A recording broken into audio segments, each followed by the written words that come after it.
Kemi pasur një vit të mbar, po ta vendosim në kontekstin e Europës dhe të gjërave si po shkojnë përgjithsisht. Gjatë 11 muajve të fundit, ne kemi çelur 5 nga 6 grup kapituj dhe presim me padurim që të çelim grup kapitullin e fundit me shpresë deri nga fundi i vitit, që praktikisht do të shënoj një rekord sa i takon shpejtësisë në proces.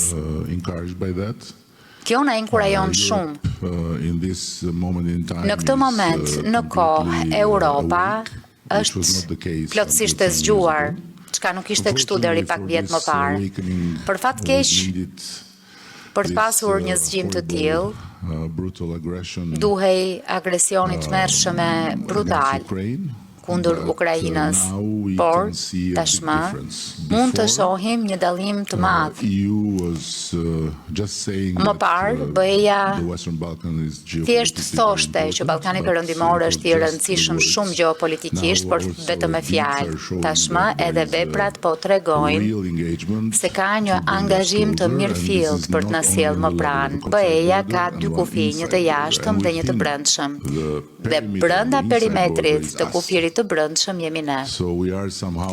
Kështu që në një farë mënyrë jemi kërthisa e Bashkimit Evropian. Unë besoj fort që për të gjitha ato arsye të mira është BE-ja që ka nevojë për Ballkanin Perëndimor si pjesë e realitetit të vet, po aq sa kemi nevojë dhe ne për BE-n sigurisht.